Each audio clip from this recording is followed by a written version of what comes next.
All right. Well, I am so excited to be able to engage in a conversation with you all as colleagues across the state of Arkansas. And I want to thank Terrence and the staff from the Arkansas Department of Higher Education for inviting me for this opportunity to really be a facilitator of a dialogue about what are we doing and what can we do to engage and retain first-generation college students from across the state of Arkansas. So where we're going to go during the next few minutes, we're going to start with understanding a little bit about, before we can really dive into how do we best engage and retain Arkansas first-generation college students, I think we need to first understand the lived experiences of first-generation college students. So we're going to spend a little bit of time talking about making sure that we're all on the same page about what do we know nationally speaking across the state about our first-generation college students, and then really dive into a really great resource that came out from the Center for First Generation Student Success, which is a collaborative project between NASPA, Student Affairs Administrators in Higher Education, and the Suter Foundation that came out in October. I think is sometimes maybe an overlooked document or resource for colleges and universities about where do we begin the work about first generation student success on our campuses. And so the resource that we're going to talk about is a landscape analysis about what have worked on college campuses when we think about beginning first generation student success work, and then really wrapping up with what does this all mean? Where do we begin? Where do we go from here? To really get started with first generation student success work on our campuses. So hopefully today you can walk away being able to really focus on these key pieces of understanding the lived experiences, identifying at least 3 major findings and recommendations when we think about first generation student excellence work as identified from the landscape analysis, and then figuring out where do we go to begin first generation student excellence work on our campuses when we think about engaging and retaining first generation college students. So my charge ultimately through all of this for you, and I frequently present on first generation student success work at various conferences and webinars.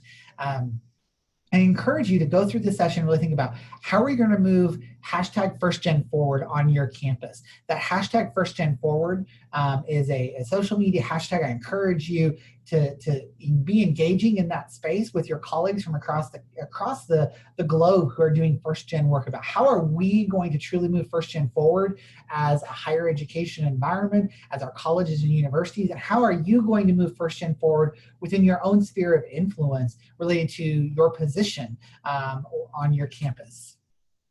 So a little bit about me, as Terrence said. I am the Dean of Student Engagement at Arkansas Tech University. I started here in September of 2018, so not quite a year. But I've been doing first generation work for about the last 7-8 years at multiple institutions. I've had the privilege over the last 2 years to serve as a member of the National Advocacy Group for the NASPA and Suter Foundation Center for First Generation Student Success, which I'll talk a little bit about towards the end of the session. It's a great free resource for all individuals, whether you are a NASPA member, whether you sit in academic affairs, student affairs, 2-year, 4-year, wherever the Center for First Generation Student Success, the mission is really to provide that resource for all individuals. I currently am serving as president-elect of the Arkansas Student Affairs Association, and I have presented on first generation topics for the Association for Orientation, Transition, and Retention in Higher Education, previously known as NOTA, the National Orientation Directors Association, as well as have presented on some first-gen work for the ACPA Commission on Admissions, Orientation, and First-Year Experience. So that's a little bit about me. First generation is also a huge part of my identity as a scholar practitioner. So I had my doctoral dissertation several years ago, a few years ago, really looked at first generation students, specifically pre-college characteristics, and then what were those characteristics during those critical first 6 weeks, learning communities, welcome week programs that positively influenced the academic success and persistence of first generation students. So first gen work is a huge part of my identity that I'm interested in as a scholar practitioner within the field. So I think before we get started, I think we definitely need to make sure that we're all grounded on the same level. And so we're going to use Ward, Siegel, and Davenport's definition of a first-generation college student as a student for whom neither parent attended college or a student for whom neither parent attained a baccalaureate degree. We'll talk about definitions. The definitions do matter in the first-gen world. Is it first to go, first to graduate? What's the definition employed on your campus? But for the base of this one, we're going to use the Ward, Siegel, and Davenport definition. And then on the flip side, we'll use the Leopold definition of a continuing generation college student is a student who has at least one parent with a 4-year college degree. So as I said, we're really going to, before we can start talking about how do we best engage and retain first generation college students, we need to understand their lived experiences. How do we best use that to inform our practice within first generation student success work in the state of Arkansas. So we're really going to dive into 3 key areas when we think about the lived experiences. We're going to talk about that pre-college and that transition into college for our first generation college students.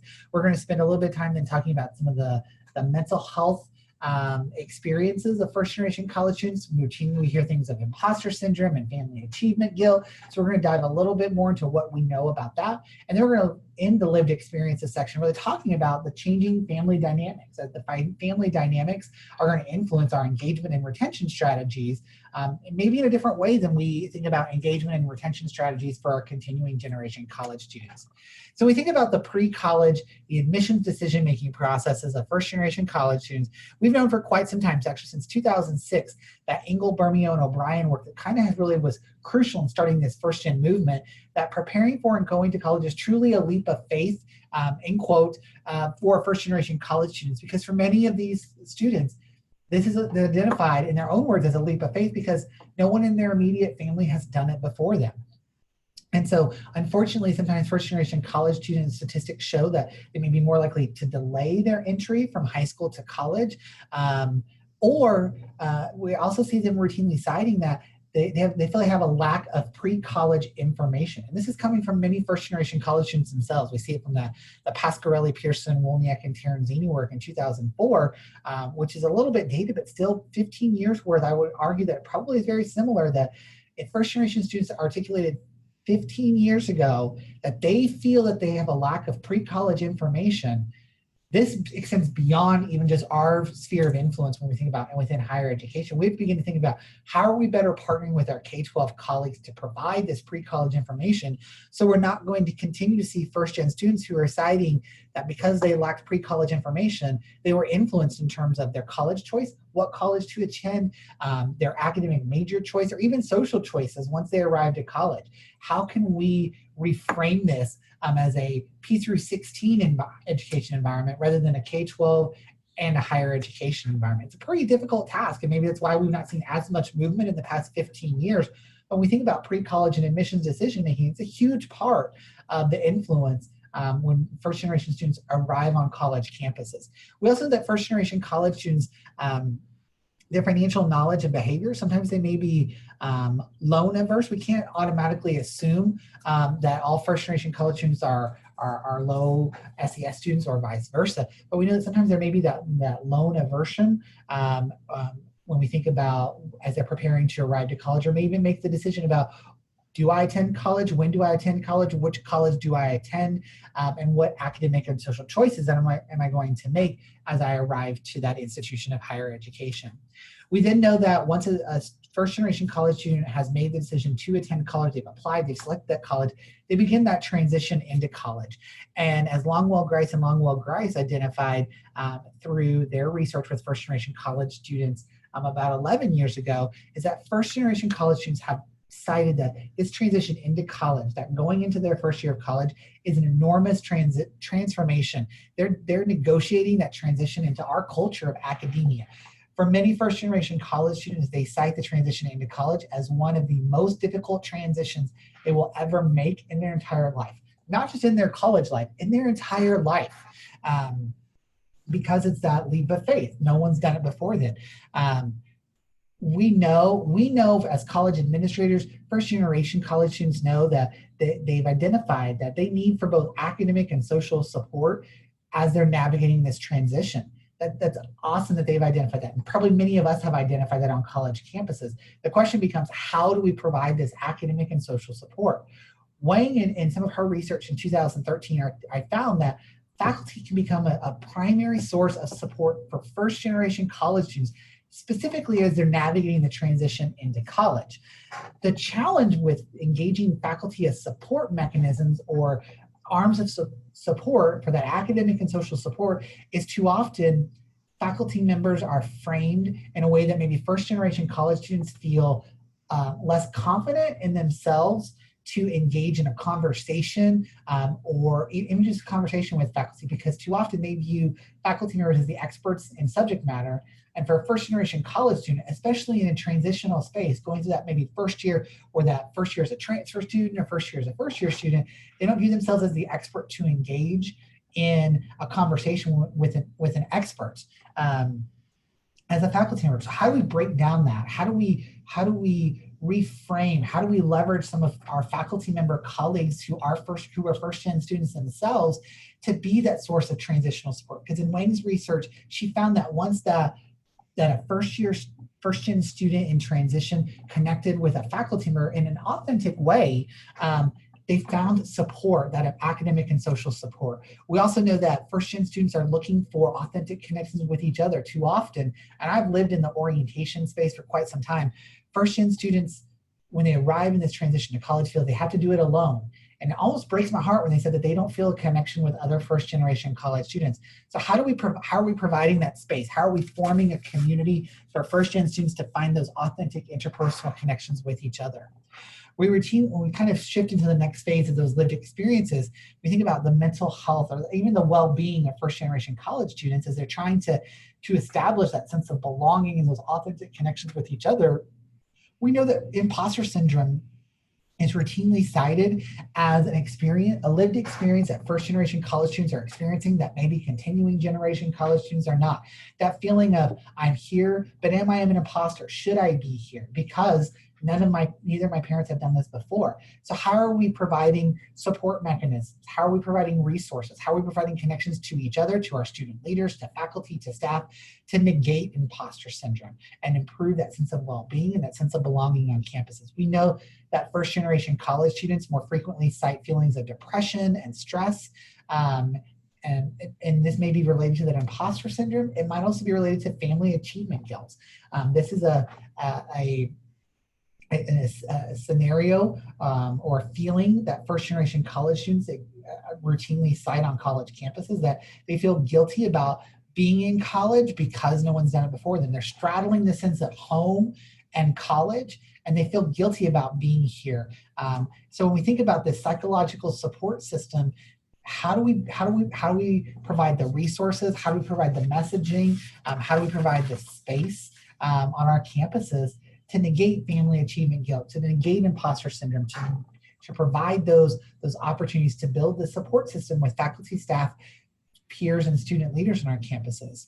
We know that if we can shift the mindset from a deficit perspective to one of independence, motivation, and responsibility, we have that opportunity to reframe health and well-being for all of our first-generation college students. So it's a mindset shift for not only our students and our first-generation college students, but also for a campus. How do we shift from a deficit lens to an asset-based lens? How do we harness the independence, the motivation, the responsibility for our first-generation college students? Because we know that for many of them, going to college is an opportunity to bring honor to their family members. So when we can help those students shift that mindset, and when we ourselves can shift that mindset, we're making great gains in how we engage and retain our first-generation college students. And lastly, when we think about the lived experiences, it's important to think about those changing family dynamics.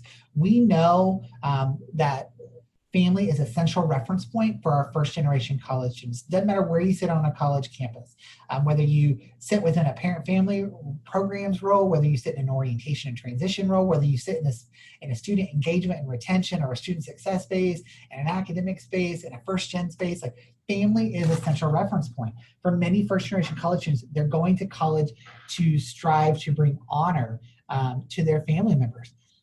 We also know that social capital is necessary to succeed in college. But how do we provide that social capital for first-generation college students? Social capital is that knowledge of structures, that knowledge of that language or that jargon. So are we automatically throwing around registrar, words like registrars, bursars, provost, some of those types of elements that provides an assumption that social capital, that knowledge has been passed from one generation to the other, that routinely is needed to succeed in college, but sometimes it's inherent for some sets of our populations, but not other ones. And two very very interesting analogies that always stick out to me, and all the time that I've done this work and have presented on this work. When we think about the changing family dynamics of first generation college students with their families versus continuing generation college students, the first is this analogy of being pushed versus being pulled through their first year of college. So continuing generation college students cite that during their first year of college, they feel that they are often pulled through that first year by their parent or family member with specific advice, resources, knowing when to go to what office at what time to help deal with what situation.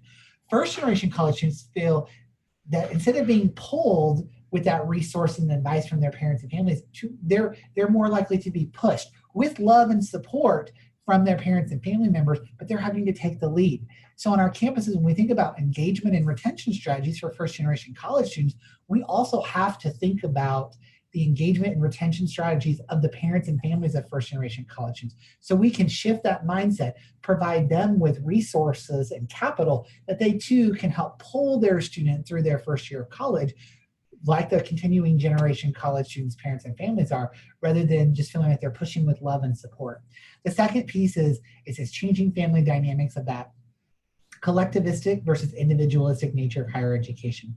For many first generation college students, their family dynamic as they've grown up has been one of the collectivistic, that we, it's all about the we. And then when they arrive to higher education, they find higher education to be much more individualistic. It's about my GPA, it's about my class schedule, it's much more individualistic just by the nature of what we are. And so sometimes they feel challenged in terms of how to balance those differing values and viewpoints. So I think our charge and some of the resources that we'll talk about in the next couple of slides from the landscape analysis, how are we reframing how we do business? How are we reframing our approach, the paradigms? How are we shifting the paradigms to maybe be a little bit more collective, or at least to recognize this differing sets of dynamics that our first generation college students are arriving to campus with?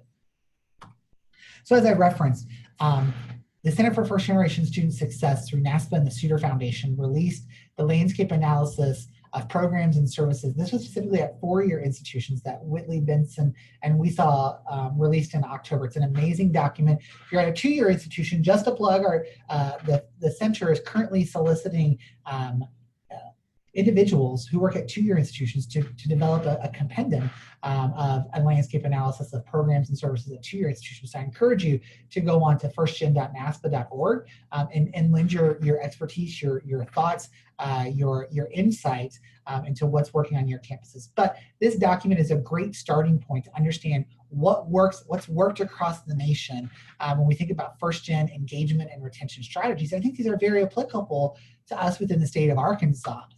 The center developed 13 primary findings. When we think about where do you go, what begins, what's happening out there in an analysis of the landscape that's working on college campuses.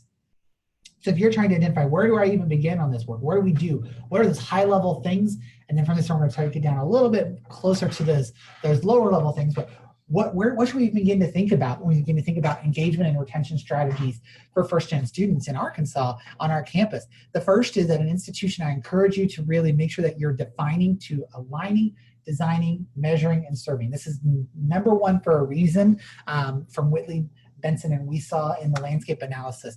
We have to make sure that we are using same definitions across the campus. As I mentioned earlier, definitions are a challenging part of first-gen work even across the nation. I've been on campuses in the past where one office was using the definition of what I'll call the first to go, so the first to go to college. Another office was maybe using the first to graduate from college. Definitions become even more challenging when you think about international students, when you think about siblings, when you think about a student who maybe was not raised by a parental, by a mother or a father. Maybe they were raised by a family member or a friend or a grandparent or someone else, but in the definition that the campus might be using, it might say that a parent, someone whose parent doesn't have a college degree. But what happens if they were raised by someone who was not a parent, but a parent does have a college degree, but the person who raised, there are a variety of what ifs when we think about definitions. When we align definitions across campuses, we can make sure that we're improving the data that we collect. We can more closely track student needs. We can assess efficiency, efficacy. We can assess student learning. We just make sure that we're all speaking the same language. So that's my first charge, is make sure that, do you employ a campus-wide definition? If you aren't, if you're using one definition in the admissions office, one definition in the first gen office, one definition in academic affairs, are they all aligned across each other? The second point that the landscape analysis highly identifies, I think it's important for us when we think about engagement and retention strategies, is we have to consider an intersectionality, or what I'll call the first gen plus piece. So first gen students can be plus various identities. First gen plus low income, first gen plus transfer, first gen plus minority, first gen plus you name it. The list could go on and on. That first gen plus piece is huge when we begin to think about what are the needs of all first gen students, but maybe the needs of our first gen transfer students are very different than the needs of our first gen concurrent students, or our first gen commuter students. The list could go on and on. You have to consider the intersectionality of the first gen identity. The third recommendation I have is shifting to the, or I don't have it, the landscape analysis identifies, is that shifting to that asset-based lens. So too often we have viewed the first gen identity as negative or a deficit. We have to really reframe that. So when we can reframe that to an asset-based lens, it's a celebration of the strengths. We're celebrating the talents and the stories to enhance the college experience.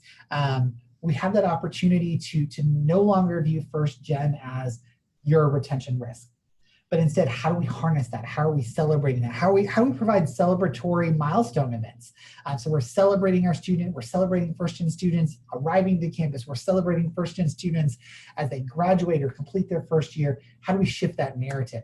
Simultaneously, it's alignment with that fourth recommendation is how are we shifting the focus? So instead of expecting first gen students to be college ready, how are we taking some responsibility ourselves to become student ready? How are we viewing our processes, our policies, our practices to improve the services and maybe reduce barriers to success for first generation college students? I think jargon is a great example here.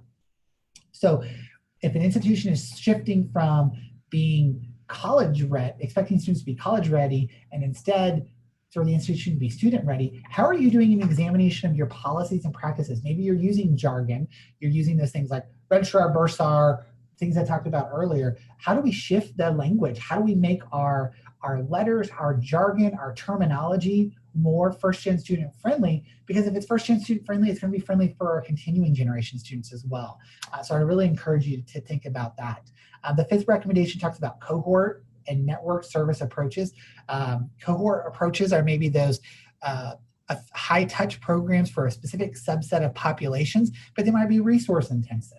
Networked approaches are maybe those that can provide joint programming that can, when we think about programming for the larger cohort as a whole. So find a balance between cohort and network service approaches. When we think about high impact practices, be very intentional with assessing which high impact practices are best suited for your first generation students and evaluate them over time. I think the landscape analysis identified that too often we want to immediately jump in and create high impact practices as a strategy to engage all of our first generation college students, which is great. But before jumping in, really look at the data, begin to understand what high impact practices might make most sense to engage with this student population. When we think about proactive and reactive support, how are we really striving to support students throughout their entire post-secondary experience early on, rather than being reactive and hearing from students? So I think that's some intentionality there. I think appointing primary advocates with visibility and influence is key. So who are those key players around the table that you can identify who can help bring support to the first gen movement, or can help move hashtag first gen forward on your campus? According to the landscape analysis, over 50% of four-year institutions who engage in this study had a point person who could help has that visibility and that influence, who can be the advocate to move first gen forward on their campus. But simultaneously, in alignment with the ninth strategy here, we're also building and sustaining an engaged campus community.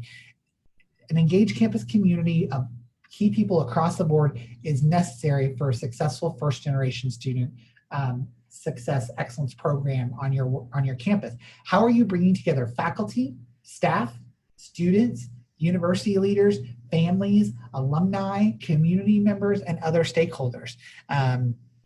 We know that faculty's roles are key, and first-gen students have identified this. The landscape analysis identified this because first-gen students view a faculty member as an opportunity for them to share their story. So how are we providing the space and the opportunity for our faculty members across our campuses who they too identified as first-gen can share their story? Can they share their story via a website?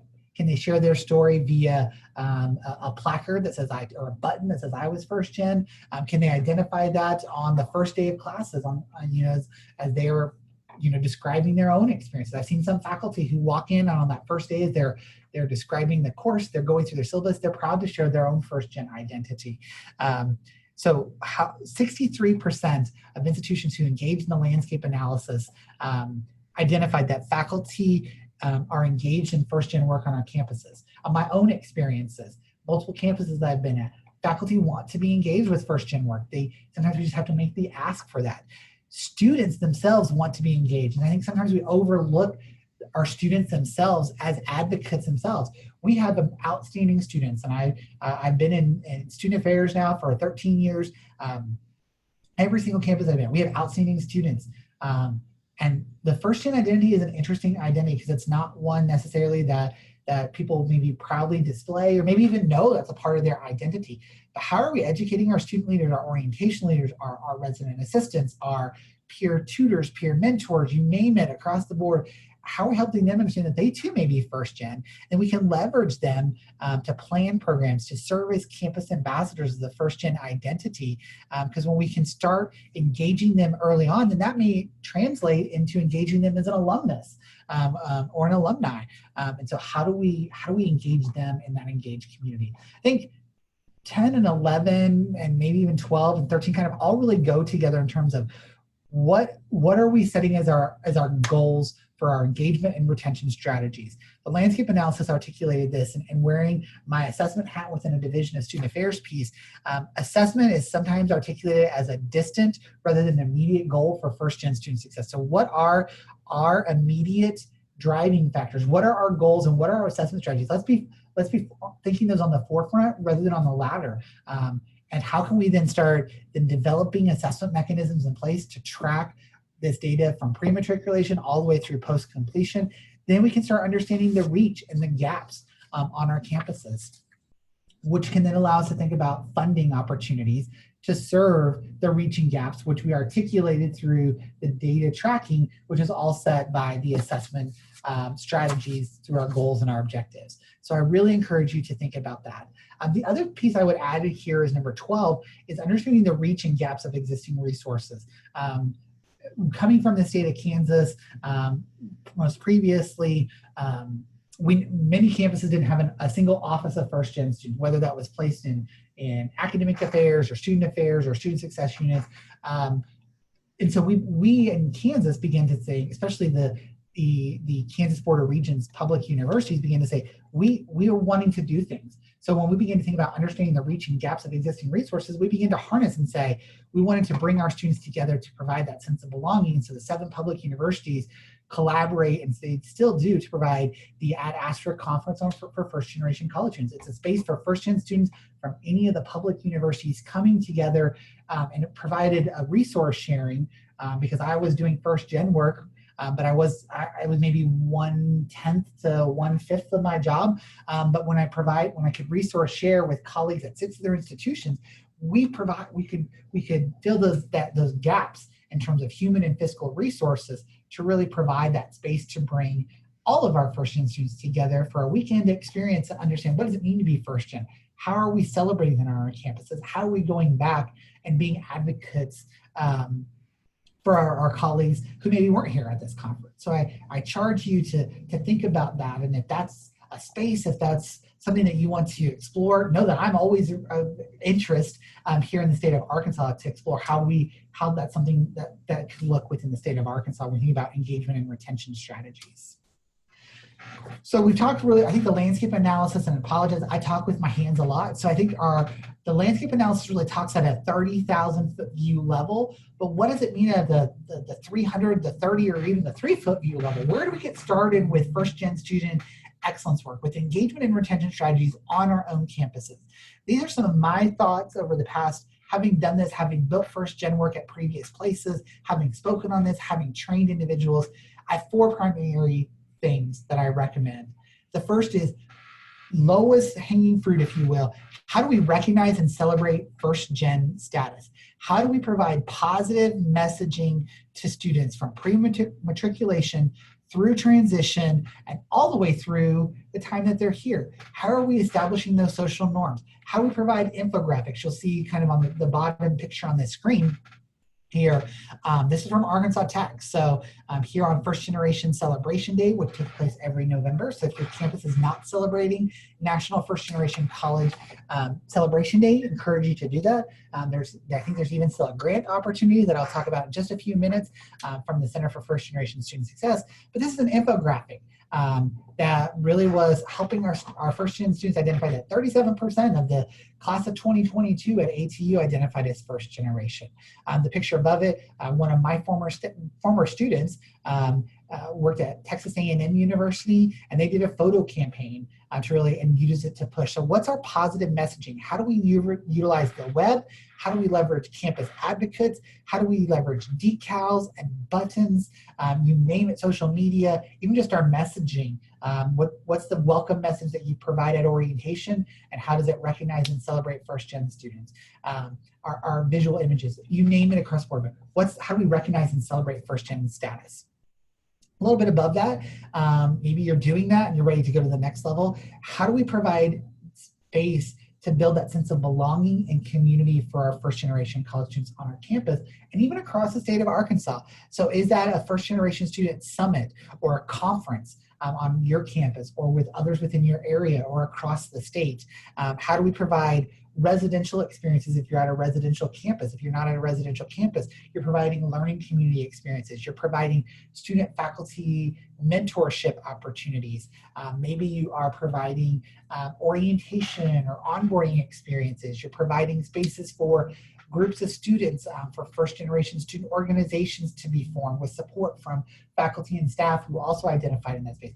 What are the initiatives that you have in place to build that, to provide that sense of belonging and community? And I could probably spend an entire 15-minute webinar talking about any of these spaces. If you want to go more in depth, you want resources about residential experiences, learning community experiences, faculty mentorship, orientation, onboarding, I've got my contact information at the end of this screen. Happy to share with you all those pieces.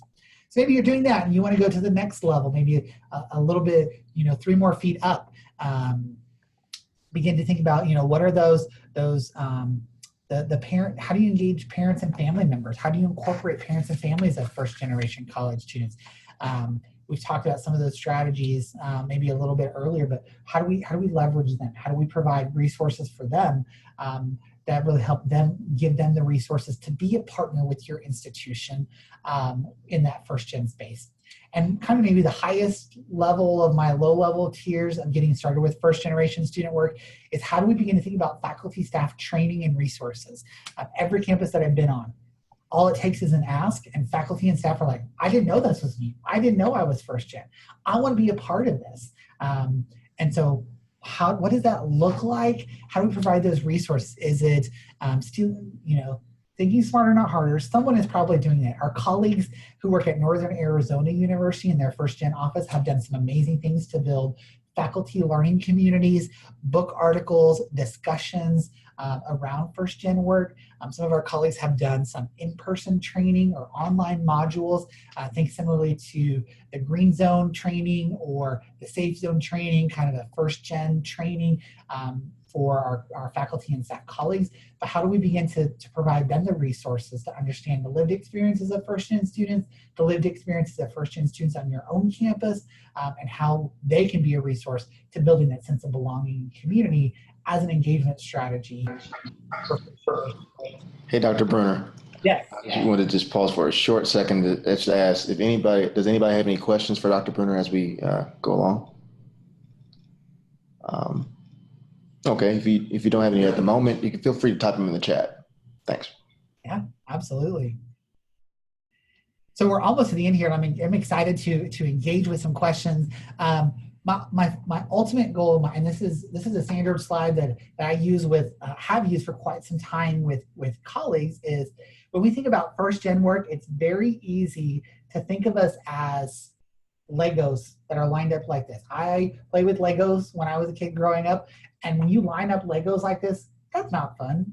But too often on our campuses, this might be how we view first generation student work. It might be that the parent family program office is maybe doing a webinar in our webinar video series for first gen parents and families.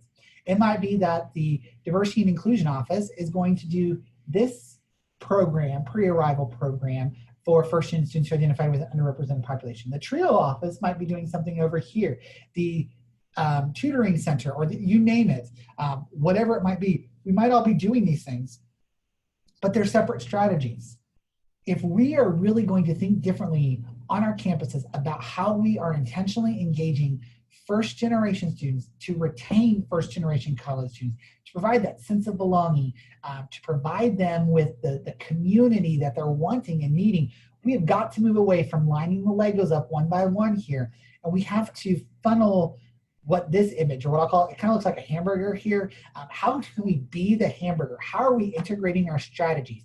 I'm not saying that we have to forego the individual programs or initiatives on our campus, but how are they aligned to an overarching strategy, a vision, or objectives at an institutional level for our first gen work? How are we working across divisional lines? How are we working across enrollment management, student affairs, student success, academic affairs lines, to provide this holistic vision of how we're best supporting first generation college students? How do we be the hamburger? We're still doing, maybe departments are still doing their things, but we're all in alignment rather than just sitting as Legos, not intersecting over here.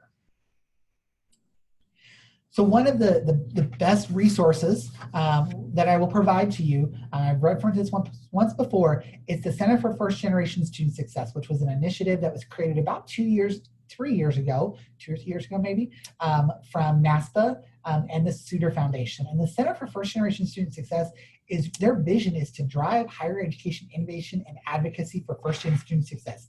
Your campus does not have to be a NASPA member campus to go on and leverage and utilize blog posts, resources, the landscape analysis, you name it, from the center. I cannot speak highly enough of the center. There's so many great resources. If your campus is thinking, maybe we want to do a mentor program. I think one of the featured blog posts most recently this week was about how campus career services offices are utilizing corporate mentorship programs to prepare first generation students to transition into the workforce. Fascinating blog posts, but short blog posts, research, articles, you name it. The center works in collaboration with the Council for Opportunity and Education to coordinate the National First Generation College Celebration Day, which takes place in November every year. So if your campus is not engaged, that's a great low-level strategy when we think about engagement and retention strategies for first generation college students. I believe that the center still has, I believe it's August is the deadline for mini grant opportunities. If your campus is looking for a mini grant, I think there are some $500 mini grants available. All that is available on the First Gen Success Center's website to think about, maybe it's our first time we're going to do something related to First Gen on our campus to celebrate First Gen Day. Take advantage of that opportunity. Look into that. Look to colleagues across the state. I think that's one of the exciting things about the First Gen work is, and I just had chatting at the NASPA Student Success Conference in June with colleagues about that's exciting work in First Gen work, is it cuts across. It doesn't matter where you formally sit in a division or in a role.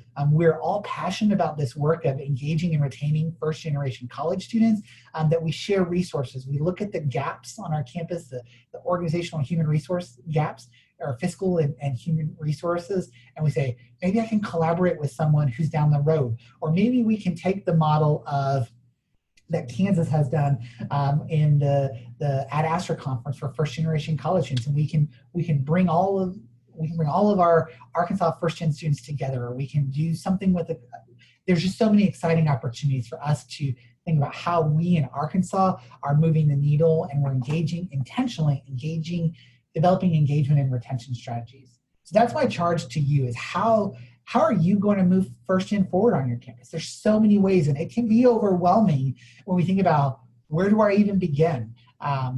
So I think it's easy to get on webinars, and I'll admit it, I've done it myself. I get on webinars and I may be thinking about, okay, this is all great and dandy, and then as soon as I get off the webinar, I'm going back to the emails that we're collecting or the pile sitting on my desk. So my charge to you is, walk away from here, or take 30 seconds right now, just jot down what's that one thing you're going to do after you get off this webinar to really move #FirstGen forward on your campus. And then once we start moving that forward, or what are we going to do to move #FirstGen forward across the state of Arkansas? How are we going to overcome those gaps in resources, and really move First Gen forward for all the students across the state of Arkansas?